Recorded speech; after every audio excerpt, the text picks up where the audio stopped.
Hi dear friends, say ഡേയ്സിലേക്ക് എല്ലാവർക്കും സ്വാഗതം. നമ്മളിന്ന് എന്താ ഉണ്ടാക്കാൻ പോകുന്നത് വെച്ച് കഴിഞ്ഞാൽ, നമ്മളെ പേരും ഡിഷുമായിട്ട് യാതൊരു ബന്ധവുമില്ല. പക്ഷേങ്കിൽ ഇതിൻ്റെ പേരെങ്ങനെയാണ്, അടിപൊളിയാണ്. അപ്പോൾ നമുക്ക് വീഡിയോയിലേക്ക് പോകാം.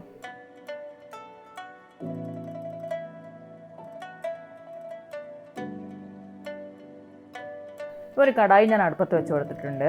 നന്നായിട്ട് ചൂടായി വരുമ്പോൾ നമുക്കതിലേക്ക് ആവശ്യത്തിലുള്ള എണ്ണ ഒഴിച്ച് കൊടുക്കാം. ഒരു 2 ടേബിൾ സ്പൂൺ ഉണ്ട്, അല്ലെ ടേബിൾ സ്പൂൺ ഉണ്ട് എണ്ണ, അത്രയും ഒഴിച്ച് കൊടുത്തിട്ടുണ്ട്. അതിലേക്കൊരു വലിയ 2 സവാള ഞാൻ മുറിച്ച് വെച്ചിട്ടുണ്ട്, ചെറുതായിട്ട് ചോപ്പ് ചെയ്തതാണ്.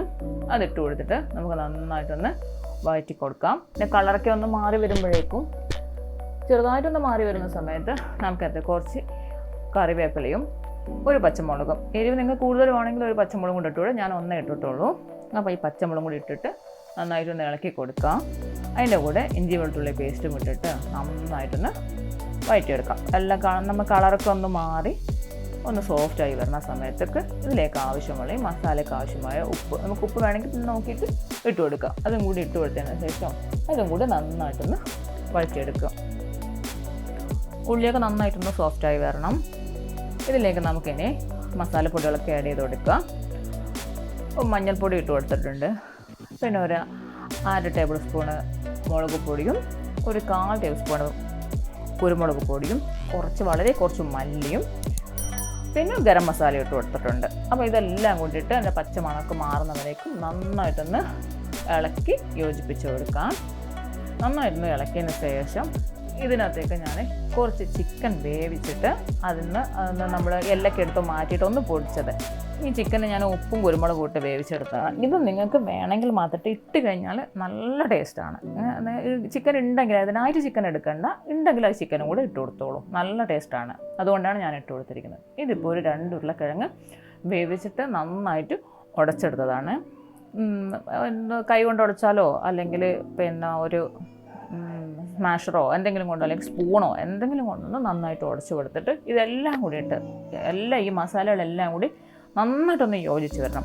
അഥവാ ഇതെല്ലാം കൂടി ചെറിയ കട്ടയൊക്കെ കിടക്കുന്നെങ്കിൽ നിങ്ങൾ തണുത്തതിന് ശേഷം കൈ കൊണ്ട് നന്നായിട്ടൊന്ന് ഉടച്ചെടുത്താൽ മതി. നന്നായിട്ട് നമ്മൾ കുഴച്ചെടുക്കില്ല, അതുപോലെ കുഴച്ചെടുത്താൽ മതി.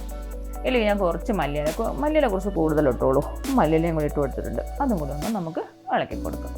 അത് തണുത്ത് വരുന്ന സമയം കൊണ്ട് നമുക്കൊരു മുട്ട ഞാൻ മിക്സിയുടെ ചെറിയ ജാർ എടുത്തിട്ട് അതിൽ വെച്ചിട്ടുണ്ട്. ഇതിലേക്ക് 1 ടേബിൾ സ്പൂൺ കോൺഫ്ലവറാണ് ഇട്ട് കൊടുത്തിരിക്കുന്നത്. കുറച്ച് കൂടുതൽ വേണ്ടിയിട്ട് അതിന് വേണ്ടിയിട്ട്. അപ്പോൾ അതും കൂടി ഒന്ന് ജസ്റ്റ് ഒന്ന് അടിച്ചെടുത്തിട്ട് അവിടെ വെക്കാം. പിന്നെ ഞാൻ 5 മുട്ട പുഴുങ്ങിയെടുത്ത് അവിടെ വെച്ചിട്ടുണ്ടായിരുന്നു. എന്നിട്ട് നമ്മൾ എന്ത് ചെയ്യുന്നത് വെച്ചാൽ, നേരത്തെ ഉണ്ടാക്കി വെച്ചത് ആ ഉരുളക്കിഴങ്ങിൻ്റെ മസാലയില്ലേ, ആ ഉരുളക്കിഴങ്ങും ചിക്കനൊക്കെ ഇട്ട മസാല, അത് നമ്മുടെ കയ്യിൽ വെച്ചിട്ട് ഒന്ന് എണ്ണ തടവിയേക്കാം, അല്ലെങ്കിൽ നമുക്കത് പറ്റി പിടിക്കും. അങ്ങനെ കയ്യിൽ വെച്ച് ജസ്റ്റ് ഒന്ന് പരത്തി കൊടുക്കുക. എന്നിട്ട് അതിൻ്റെ ഉള്ളിലേക്ക് ഒരു മുട്ട വെക്കുക. മുട്ട മുറിക്കൊന്നും വേണ്ട, ഈ മുട്ട ഒന്നതിന് തന്നെ വെക്കുക. എന്നിട്ട് അതിങ്ങനെ നന്നായിട്ടൊന്ന് കവർ ചെയ്ത് കോട്ട് ചെയ്ത് എടുക്കുക. ഇതുപോലെ ഒന്നിങ്ങനെ ഉരുട്ടിയെടുക്കുക. എല്ലായിടും ഒന്ന് മുട്ട പൊതിഞ്ഞിരിക്കണം, മുട്ട കാണാൻ പാടില്ല. ഇത് ഞാൻ ബ്രെഡ് നന്നായിട്ട് പൊടിച്ച് വെച്ചിട്ടുണ്ട്.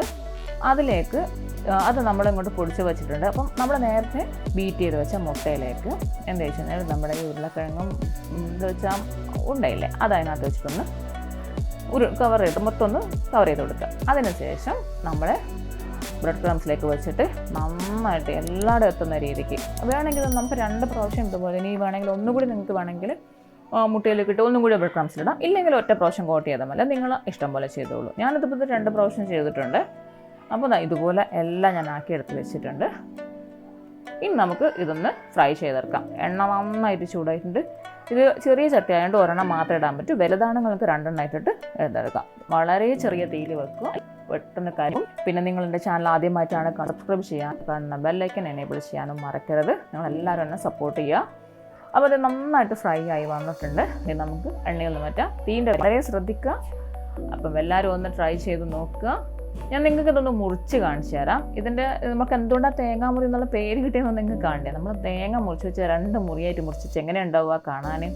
ഇതാ കറക്റ്റ് ഇപ്പോൾ അതുപോലെയാണ് ഇരിക്കുന്നത്. നോക്കിയേ, ഇതാ ഇതുപോലെ. അപ്പം നിങ്ങളെല്ലാവരും ഇതിൻ്റെ ടേസ്റ്റ് അപാര ടേസ്റ്റാണ്. ഞാൻ അത്രയ്ക്ക് പറയുന്നത് അതുകൊണ്ടാണ്. അപ്പോൾ എല്ലാവരും ട്രൈ ചെയ്ത് നോക്കുക. Thanks for watching. ബൈ.